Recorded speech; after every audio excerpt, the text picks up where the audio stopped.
Have you ever felt like you're shouting into a void, pouring your heart and soul into everything you do only to realize no one seems to notice or care?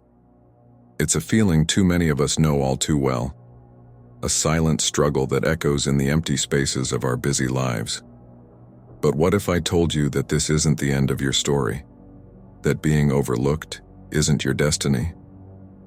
Today, we're going to dive deep into the art of becoming unforgettable, transforming ourselves into someone who doesn't just blend into the background, but stands out in the most crowded room. We're talking real actionable steps, not just feel-good fluff. Whether you're feeling unnoticed in your personal life, undervalued at work, or even if you're just here to find ways to improve your relationships, this video is for you. Stick with me, and let's embark on this journey together. By the end, I promise you'll not only feel seen, but be equipped to make sure you're never overlooked again. Becoming mysterious isn't about withholding information or being secretive. It's about revealing your depth gradually and letting others discover the layers of your personality and life. As Marcus Aurelius stated, "He who does not know what the world is does not know where he is." This highlights the allure of the unknown. When you don't reveal everything about yourself at once, you create an intriguing space for others to explore and understand you better. Seneca advised, "True happiness is to enjoy the present without anxious dependence on the future." Applying this to becoming mysterious suggests that in interactions, focus on the present moment rather than divulging your entire past or future plans. Share your stories and experiences in a measured way, enhancing the quality of your interactions. Epictetus' teaching, "We have 2 ears and 1 mouth so that we can listen twice as much as we speak," is particularly pertinent.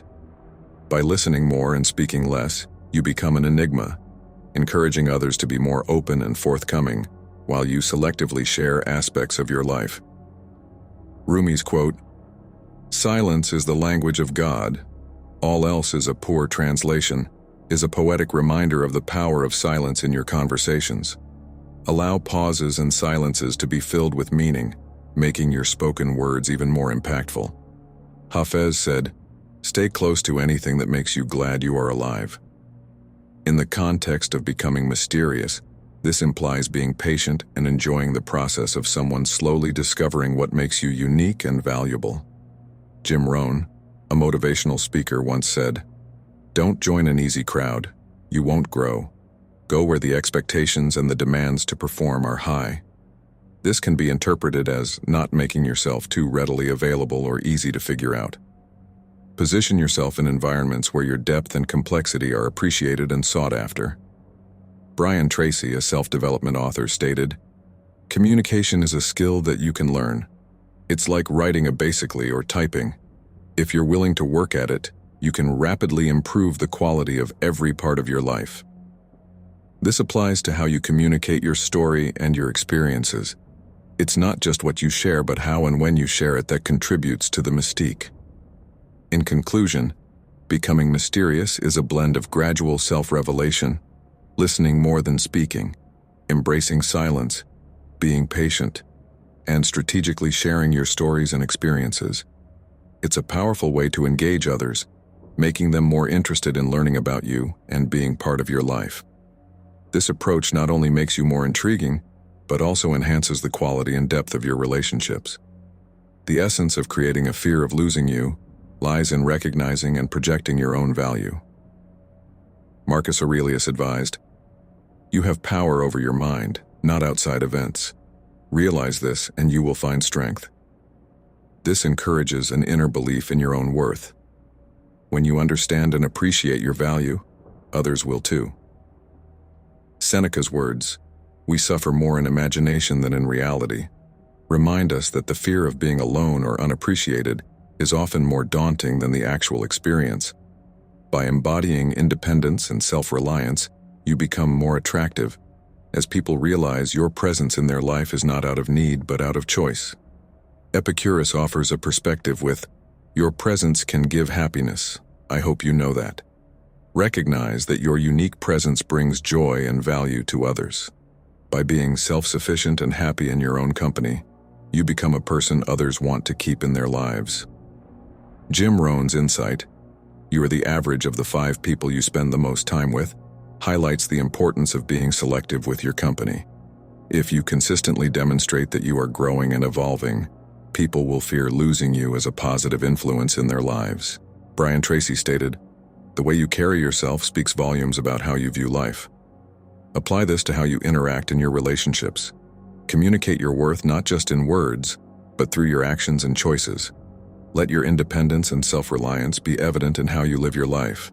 In summary, creating a fear of losing you is about self-acknowledgement, emotional independence, and living a life that others find inspiring and admirable. It's about being a person of substance whose absence would leave a significant impact. Through your self-sufficiency, emotional strength, and the way you present yourself, you naturally foster a sense of value and irreplaceability in the eyes of others. Marcus Aurelius highlighted the internal nature of happiness. The happiness of your life depends upon the quality of your thoughts.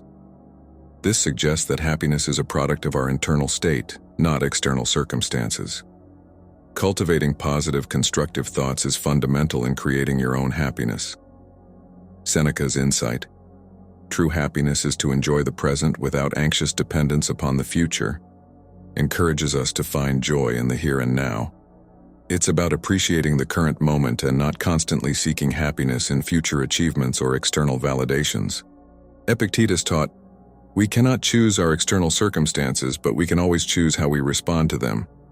This principle is vital in the pursuit of happiness. It's about choosing a positive and proactive response to whatever life throws your way, rather than being passively shaped by external events. Rumi's saying, "Yesterday I was clever, so I wanted to change the world. Today I am wise, so I am changing myself," aligns with the concept of self-generated happiness. It implies that true wisdom and joy come from self-improvement and introspection, rather than trying to control external conditions. Hafez's words, "Ever since happiness heard your name, it has been running through the streets, trying to find you," beautifully illustrate the concept that happiness is attracted to those who recognize and cherish their own value and worth. Jim Rohn's famous quote, "Happiness is not something you postpone for the future, it is something you design for the present," perfectly captures the essence of creating your own happiness.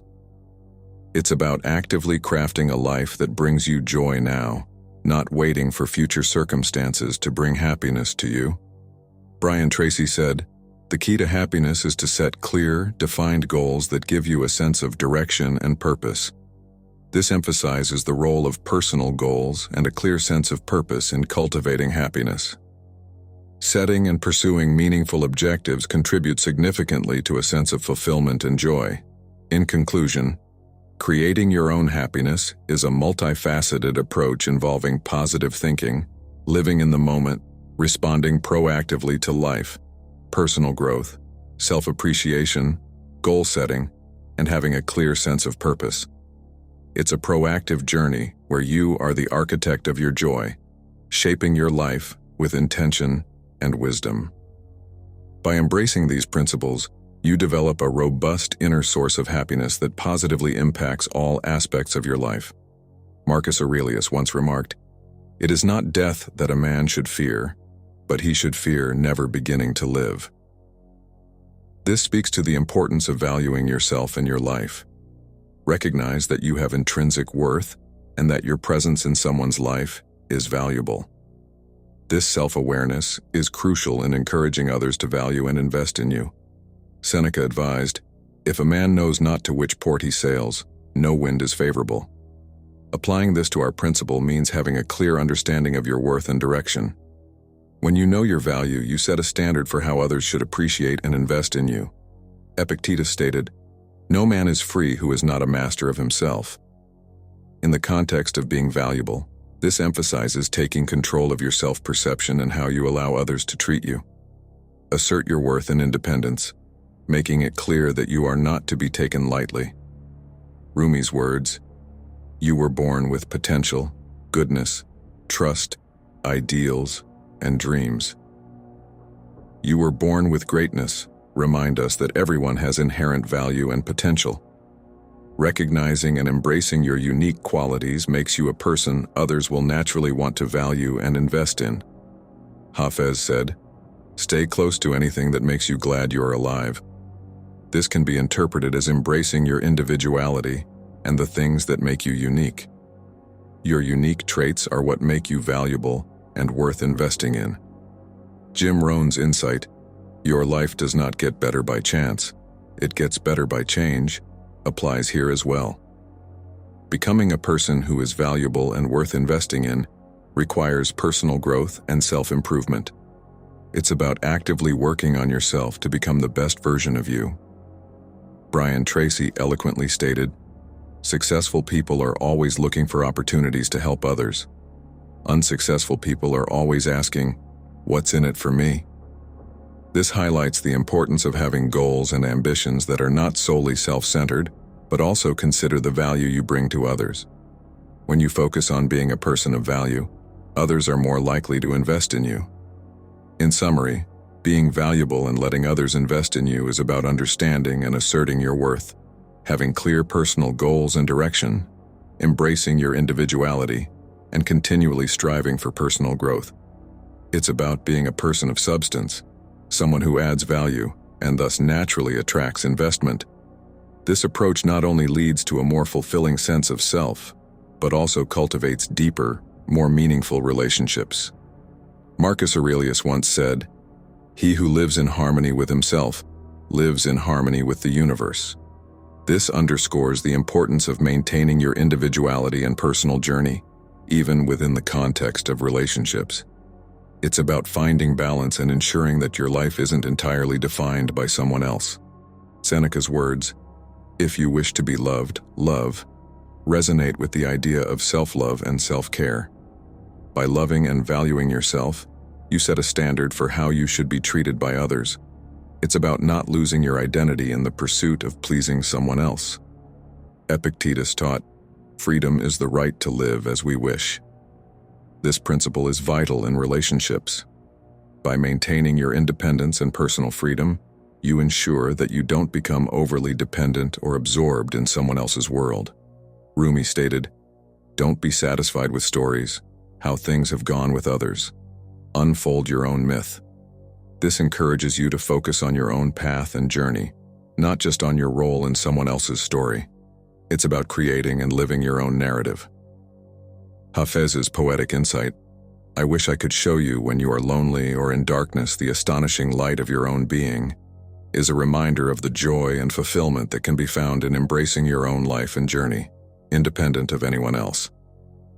Jim Rohn famously said, "The greatest gift you can give somebody is your own personal development."